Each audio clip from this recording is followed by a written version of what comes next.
নমস্কার বন্ধুরা, সুশীলা রান্নাঘরে আপনাদের সবাইকে স্বাগতম। মাছ মাংসকে হার মানাতে আজকের পর্বে নিয়ে এলাম দুর্দান্ত স্বাদের সয়াবিনের একটি রেসিপি। ভিডিওটি প্রথম থেকে শেষ পর্যন্ত দেখার অনুরোধ রইল। প্রথমে আমি সয়াবিনটা সেদ্ধ করে নেব। এখানে আমি নিয়েছি 200 গ্রাম সয়াবিন। গ্যাসটাকে মিডিয়াম টু হাই ফ্লেমে রেখে 4 থেকে 5 মিনিট সয়াবিনটা সেদ্ধ করব।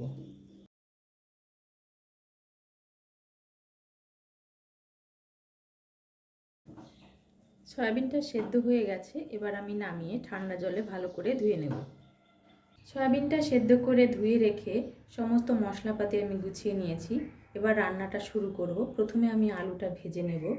কড়াইতে দিয়ে দেব 3 টেবিল চামচ সর্ষের তেল।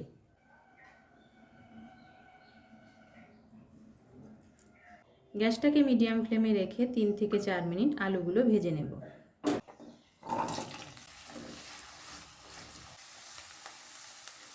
আলুটা ভাজা হয়ে গেছে, এবার একটা পাত্রে তুলে নেব।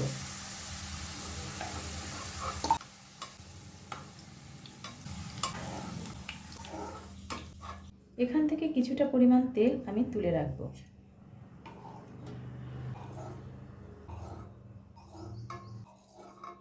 প্রায় অর্ধেকটা পরিমাণ তেল তুলে রেখেছি। এবার আমি সয়াবিনগুলো গ্যাসটাকে হাই ফ্লেমে রেখে 3 থেকে 4 মিনিট ভেজে নেব।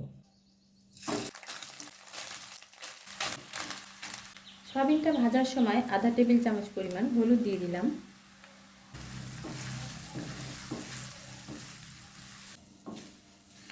সয়াবিনের তরকারি রান্নার সময় আমি সাধারণত সয়াবিনটা ভেজে রান্না করি না, তবে আজকের রেসিপিতে সয়াবিনটা আমি ভেজে রান্না করছি।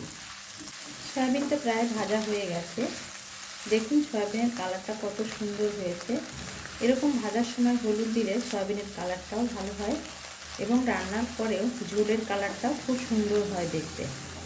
গ্যাসটাকে হাই ফ্লেমে রেখে সয়াবিনটা হালকা লাল লাল করে ভেজে নিয়েছি। এবার আলু ভাজার মধ্যে তুলে নেব।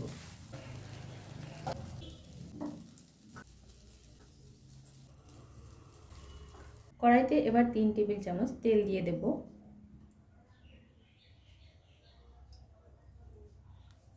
এবার দিয়ে দিচ্ছি অল্প পরিমাণ গোটা জিরে। জিরেটা 30 থেকে 40 সেকেন্ড ভেজে নেব। জিরেটা ভাজা হয়ে গেছে, এর মধ্যে অল্প পরিমাণ লবণ দিয়ে দিলাম।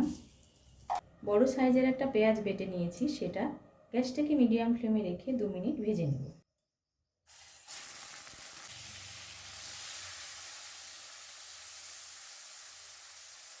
পেঁয়াজ বাটাটা ভাজতে ভাজতে এর মধ্যে আমি সামান্য পরিমাণ হলুদ দিয়ে দেব।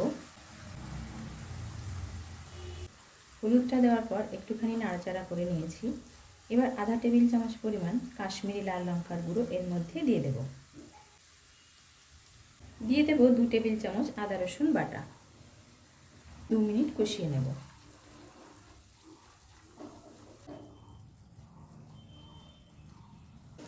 আদা রসুন বাটাটা কষিয়ে নিয়েছি। এবার দিয়ে দেব 2 টেবিল চামচ জিরে বাটা।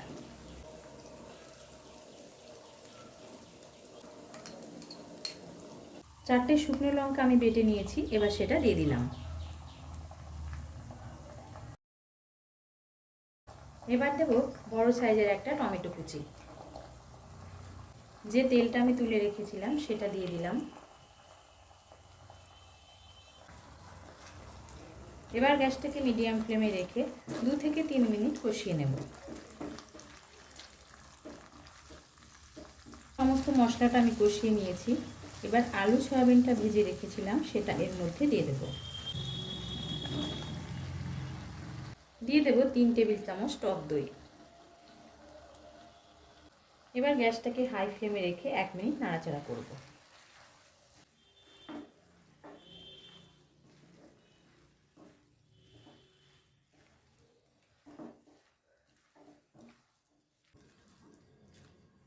এক মিনিট নাড়াচাড়া করে নিয়েছি।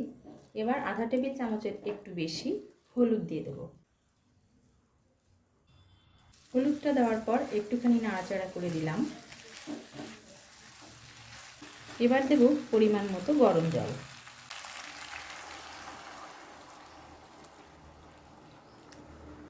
মেজারিং কাপের প্রায় 3.5 কাপ জল আমি দিয়ে দিয়েছি। এবার দিয়ে দেবো স্বাদ মতো লবণ।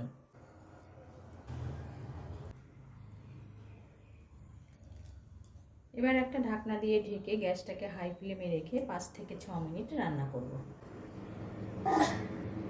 হাই ফ্লেমে প্রায় 6 মিনিট রান্না করে নিয়েছি। ঢাকনাটা সরিয়ে নিলাম। গোটা গরম মশলাটা আমি বেটে নিয়েছি, সেটা এর মধ্যে এবার দিয়ে দিলাম।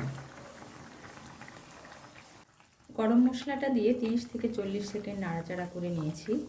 এবার নামিয়ে নেব।